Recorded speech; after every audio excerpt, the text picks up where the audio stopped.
Good morning, আমি Mahua. Welcome back to my channel Chatterjee blogs. কেমন আছো বলো বন্ধুরা? পুজো কেমন কাটলো তোমাদের? পুজো কাটতে না কাটতেই আমরা চ্যাটার্জি ফ্যামিলি আর আমাদের সাথে আমাদের দুই বন্ধু সুখেন্দা ও মিঠু, এই 5 জন মিলে আমরা কিন্তু বেরিয়ে পড়েছি একটা লং ট্যুরের উদ্দেশ্যে। থাম্বনেল দেখে এতক্ষণ তোমরা বুঝেই গেছো, হ্যাঁ, কলকাতা থেকে আগ্রা। 2023-এ যখন আমরা থর কিনি তখনই ঠিক করেছিলাম থর নিয়ে আমরা যাব কোনো লং ড্রাইভে।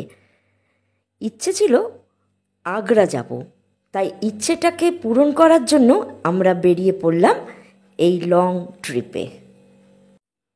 কলকাতার ভবানীপুরের বাড়ি থেকে আমরা সকাল 6টায় যাত্রা শুরু করলাম। রাস্তা মোটামুটি ফাঁকাই পেলাম। এই লম্বা সফরটা আমরা ব্রেক দিয়ে দিয়ে যাব, যেহেতু এটা অনেকটাই জার্নি। আর যেহেতু আমার হাজব্যান্ড একাই এখানে গাড়ি চালাচ্ছে, সুতরাং একটু রেস্ট নিয়ে আমরা চালাবো। আর তাড়াহুড়ো তো কিছু নেই, আমরা জায়গা দেখতে বা ঘুরতে বেরিয়েছি। তা প্রথমে আমরা ফার্স্ট হল্ট যেটা দেব সেটা হচ্ছে ঔরঙ্গাবাদ, বিহারের ঔরঙ্গাবাদে।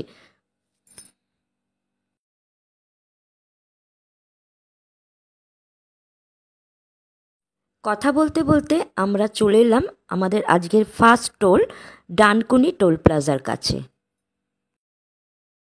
আমি ডেসক্রিপশন বক্সে এই টোলগুলোর ফি সব বলে দেব আপনাদের।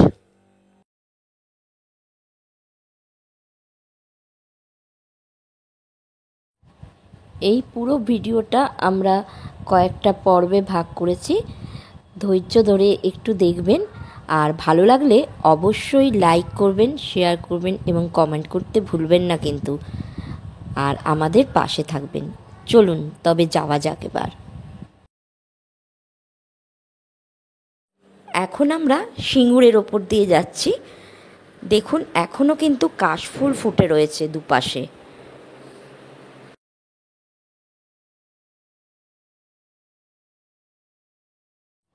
রাস্তা মোটামুটি ফাঁকাই আছে, আর সাঁতরাগাছিতেও তেমন আমরা কোনো জ্যাম পাইনি, সুতরাং এখনও পর্যন্ত রাস্তাতে কোনো অসুবিধে হয়নি। হ্যাঁ, আপনাদের যেটা বলছিলাম, আমরা প্রথম ঔরঙ্গাবাদে রাত্রিরে থেকে যাব, সেখান থেকে পরের দিন সকালে আমরা বেরিয়ে পড়ব লখনৌর উদ্দেশ্যে। লখনৌতে আমরা 3 দিন থাকব এবং তারপরে আমরা বেরিয়ে পড়ব আগ্রা। এবং আগ্রা থেকে যখন আমরা কলকাতা ব্যাক করব তখন আমরা বেনারস হয়ে ফিরব। সুতরাং বুঝতেই পাচ্ছেন ভিডিওটি অনেক বড় হবে, তাই আমি কয়েকটি পার্টে ভিডিওটাকে ভাগ করেছি। তা আপনারা অবশ্যই আমার ভিডিওগুলিকে একটু ধৈর্য ধরে দেখবেন। আর এবার একটা ব্যাপার হলো কি, আমরা এবারে কোনো হোটেলই কলকাতা থেকে বুক করিনি, সব গিয়ে ওখানেই ঠিক করব। হাইওয়ে মির্চি চলে গেল। এটা হচ্ছে সম্পূর্ণ একটা ভেজ রেস্টুরেন্ট, ভালোই। আমরা সময় নষ্ট করব না বলে বাড়ি থেকেই কিছু খাবার করে নিয়ে যাই সব সময়। এতে সময়টাও বাঁচে, কারণ অনেকখানি রাস্তায় আমাদের যেতে হবে। তাই রেস্টুরেন্টে সময় নষ্ট না করে আমরা কোথাও একটা দাঁড়িয়ে ব্রেকফাস্ট করে নেব। অনেকটা রাস্তা যেতে হবে, তাই আমরা কিছু টুকটাক শুকনো খাবার সাথে নিয়ে এসেছি। আর কফি বানিয়ে নিয়ে এসেছি, মাঝে মাঝে ব্রেক নিয়ে একটু কফিও খেতে হবে, নাহলে লং ড্রাইভে অনেক সময় কি হয়, চোখ লেগে যাবার একটা সম্ভাবনা থাকে।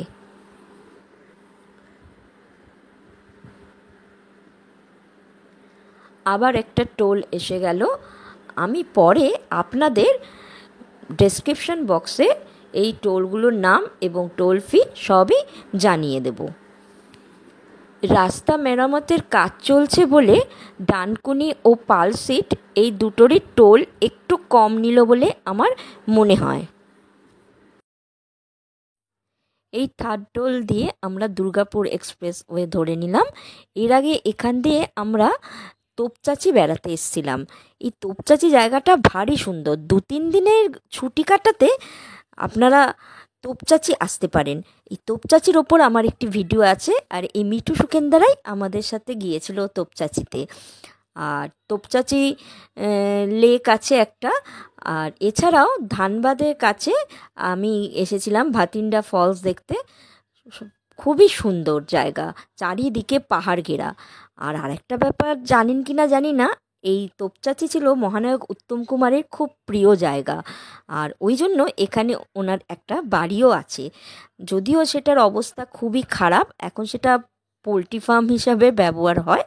তবে তোপচাচি আসলে এইখানটায় আপনারা আসতে পারেন। আর এখানে একটা খুব ভালো রেস্টুরেন্ট আছে, সেটা হচ্ছে সানে পাঞ্জাব। এদের খাওয়া দাওয়া অত্যন্ত ভালো। এই ঝাড়খণ্ডের রাস্তা কিন্তু অপূর্ব সুন্দর, আপনারা দেখতেই পাচ্ছেন। এই দুর্গাপুর এক্সপ্রেস ওয়ে ধরে ধানবাদ, তোপচাচি, বোকারো অনেক সুন্দর সুন্দর জায়গা আছে ঘোরার। আপনারা অবশ্যই আসতে পারেন, খুবই ভালো লাগবে।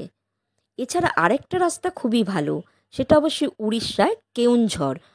আমার এই কেওনঝড় নিয়েও একটি ভিডিও আছে, আপনারা ইচ্ছে করলে দেখতে পারেন। খুবই সুন্দর জায়গা এই কেওনঝড়। কলকাতা থেকে বিহারের ঔরঙ্গাবাদের দূরত্ব গুগলে দেখাচ্ছে 514 কিলোমিটার। যেতে লাগবে আপনার 11 ঘন্টা মতো দেখাচ্ছে। দেখা যাক আমরা কতটা পৌঁছাতে পারি। এখন আমরা তোপচাচির ওপর দিয়ে যাচ্ছি। এই তোপচাচির চারিদিকে পাহাড়, আর মাঝখানে হচ্ছে তোপচাচি লেক, খুবই সুন্দর। আমরা এসে গেলাম আর একটা টোলের কাছাকাছি। এই টোলগুলোর নাম এবং টোল ফি পরে আমি সব আপনাদের ডেসক্রিপশন বক্সে দিয়ে দেব। তোপচাচির 25-30 কিলোমিটার পরে আর একটা টোল এলো। আগের টোলটা আপনাদের বলতে ভুলে গেছিলাম, ওটা কাটলো 95 টাকা।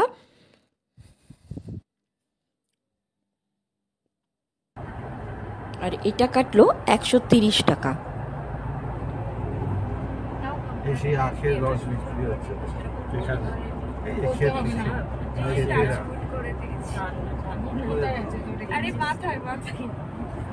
বাহ, খুব সুন্দর দেখেছো, সুন্দর গাছগুলো।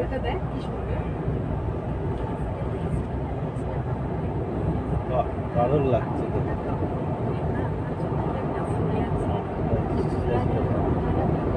ঘন জঙ্গল আছে অনেকখানি।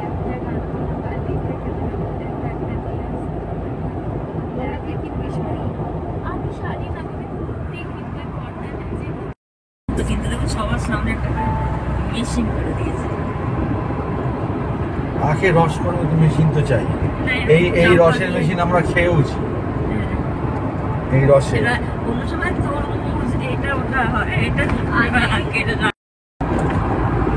বাঁদিকে জঙ্গলটা না?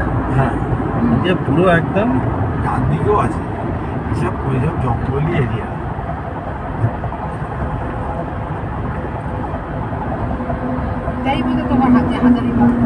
ওই মেয়ে বাঁদিকে এই বগদার আসছে।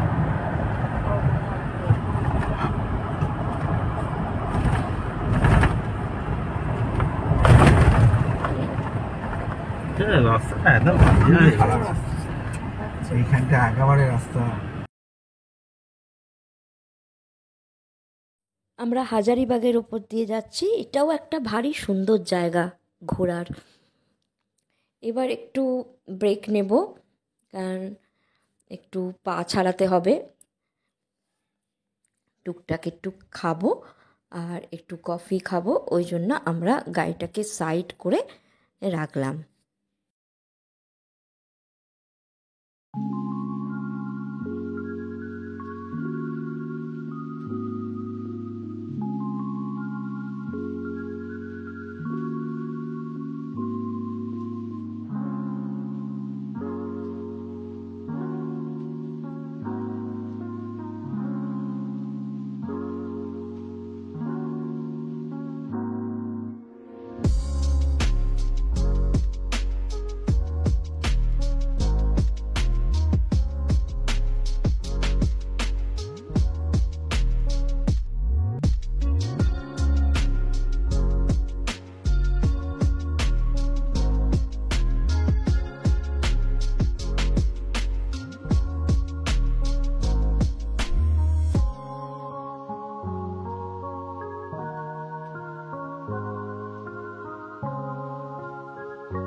আপনারা দেখতেই পাচ্ছেন যে দুর্গাপুর অবধি রাস্তা একটু কাজ চলছে ঠিকই, কিন্তু তারপর থেকেই আপনি যেই ঝাড়খণ্ড ঢুকে যাবেন তারপরের রাস্তা ভীষণ সুন্দর, চারিদিকে সুন্দর দৃশ্য আর রাস্তা খুবই ভালো।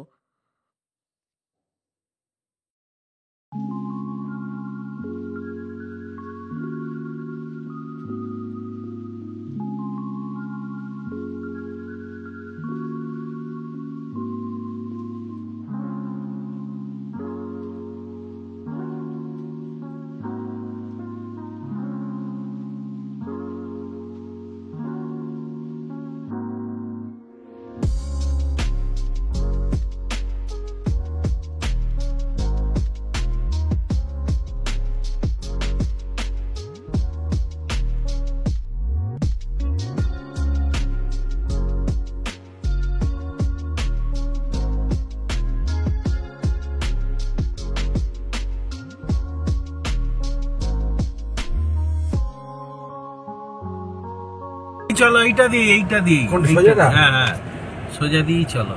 আপনি একটু ম্যাপটা চালু করুন সোজা তো। গিয়ে ডান দিক যেতে হবে, বুঝলে? দিকে যাবো সোজা, সোজা। দিল্লির দিকে।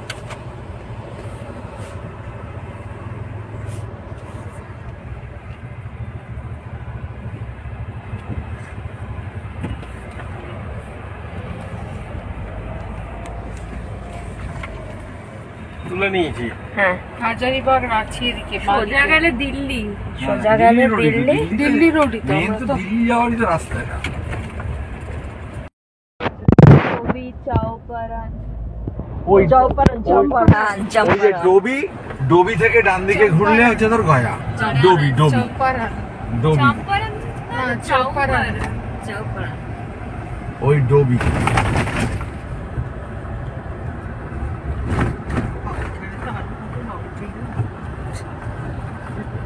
রাস্তা তো আরো খারাপ।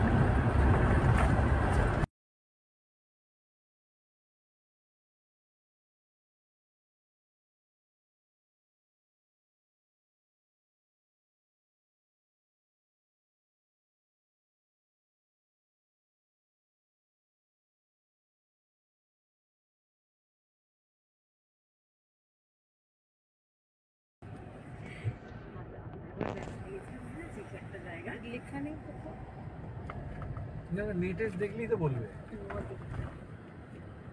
নেটে ওই যে ম্যাপটা দেখছে সুগন্ধা, ম্যাপে কোন নদীর ওপর দিয়ে যাচ্ছি ঠিক বুঝতে পারছি না, ওই জন্য সবাই বোঝার চেষ্টা করছে এটা কোন নদী।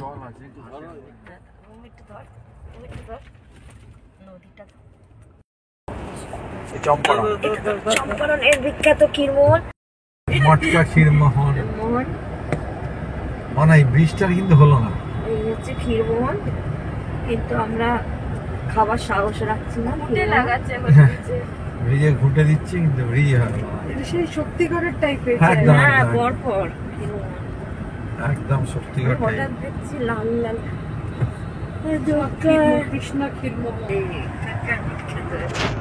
কি বলতো রসগোল্লা টাইপের। রসগোল্লার উপরে ক্ষীর দেওয়া, বড্ড রস, টাইট আর শক্ত রসগোল্লা টাইপের, তারপরে আবার ক্ষীরের বিচ্ছিরি লেপটা দেওয়া। তারপরে পুরো ল্যাপটা মিষ্টি একেবারে। হ্যাঁ, আবার ক্ষীরটাও বাজে, মানে অনেক ক্ষীর না, তার মধ্যে ময়দা দেওয়া। কত লোহার কড়াই বিক্রি।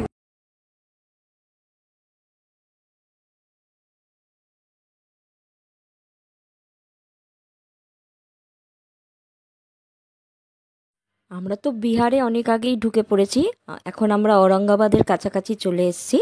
আর যেহেতু আগেই বলে রেখেছিলি যে আমাদের কোনো হোটেল ঠিক ছিল না, সুকেন্দার ওপর ভার ছিল হোটেল দেখার, তা সুকেন্দা মোটামুটি একটা হোটেল দেখেছে যেটা নাম মোটেল জেকে রেস্টুরেন্ট। আমাদের পছন্দ ছিল যে হাইওয়ের ওপরে কোনো হোটেলে আমরা থাকবো, যাতে পরের দিন সকাল সকাল আমরা বেরিয়ে পড়তে পারি। তা সেই রকমই একটা হোটেল ঠিক করা হলো, আমরা গিয়ে পৌঁছাই, তারপর আপনাদের হোটেলটাকে দেখাচ্ছি। ঔরঙ্গাবাদ আসলে সেই রকম কোনো শহর না যে আপনি অনেক হোটেল এখানে পাবেন, সুতরাং আমার মতে আপনারা যদি ঔরঙ্গাবাদে স্টে করেন তাহলে একটু আগে থেকে একটু হোটেল দেখে রাখবেন।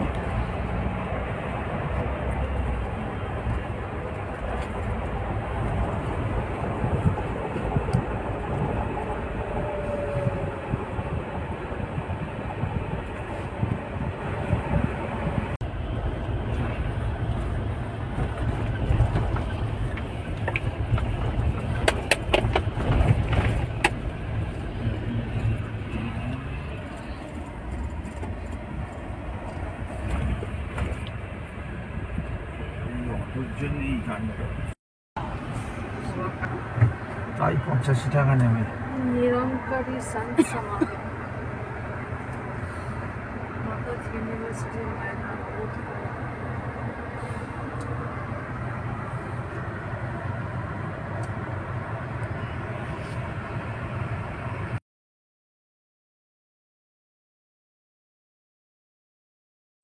ঝাড়খণ্ডের ওপর দিয়ে যতটাই ভালো এলাম, বিহারে আবার একটু অসুবিধা। রাস্তার চারিদিকে কাজ চলছে, নদীবাঁধের কাজ চলছে, ওই জন্য একটু অসুবিধেই হলো গাড়ি চালাতে। তবে যেহেতু আমরা আলো থাকতে থাকতে ঢুকে পড়েছি, কোনো অসুবিধে হয়নি। এমনিতেই আমার রাতে গাড়ি চালানো খুব একটা পছন্দ নয়, কারণ চারিদিকটা রাতে ভালো করে দেখানো যায় না। আর যেহেতু ঘুরতে বেড়াবো, সাইট সিন দেখবো না, তা তো হয় না। তাই আমি চেষ্টা করি সানডাউনের আগে আগে কোথাও স্টে করতে। হোটেলে ঢুকে একটু টায়ার্ড হয়ে গিয়েছিলাম, ওই জন্য সবাই একটু ফ্রেশ হয়ে একটু কফি একটু টুকটাক খেতে খেতে সন্ধেই হয়ে গেল। তাই আমি এখন আপনাদের একটু ঘুরিয়ে হোটেলের চারপাশটা দেখাচ্ছি। এই আমাদের একদম হাইওয়ে রাস্তার উপরেই ধারে আমাদের হোটেল, মোটেল জেকে রেস্টুরেন্ট। এখানেই আজকে আমরা রাতটা থাকবো, কাল আবার সকাল সকাল আমরা বেরিয়ে পড়ব লখনৌয়ে। এই হোটেলে অনেকটাই গাড়ি পার্কিংয়ের ব্যবস্থা রয়েছে। আর আজকে কোনো বার্থডে সেলিব্রেশন আছে, তাই সাজানো হয়েছে হোটেলটাকে। আমরা একতলাতেই পাশাপাশি দুটো রুম পেলাম। চলুন দেখাচ্ছি এবার রুমগুলো। সেই সকাল থেকে আমরা বেরিয়ে পড়েছিলাম, তাই আজকে তাড়াতাড়ি একটু ডিনার করে নিয়েই আমরা শুয়ে পড়ব। কাল আবার সকালে আমরা যাত্রা শুরু করব। হোটেলটি বেশ বড়সড় এবং খুবই পরিষ্কার পরিচ্ছন্ন। চলুন হোটেলটা ঘুরিয়ে দেখাচ্ছি। এই এদের ভেতরে কিচেন, আর এই নিচেতেই আমরা মুখোমুখি দুটো রুম নিয়েছি।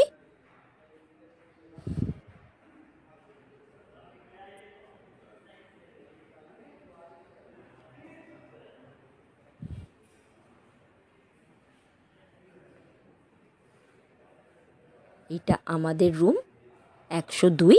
চলুন এবার খুলে আপনাদের ভেতরটা দেখাচ্ছি। এই আমাদের রুম, দেখতেই পাচ্ছেন খুবই পরিষ্কার। টিভি রয়েছে, এসি, সেন্টার টেবিল, দুটো চেয়ার আছে, আর খাটটাও আমাদের তিনজনের পক্ষে যথেষ্টই ঠিকঠাক। এই একটা ওয়ার্ড্রপ আছে, আর ঘরটাও ছোট বলা যাবে না, বেশ ভালোই। আর এখানে একটা ড্রেসিং টেবিল রয়েছে। সবচেয়ে আগে যেটা দরকার সেটাই দেখাচ্ছি, এই যে টয়লেট, খুবই পরিষ্কার, গিজার রয়েছে।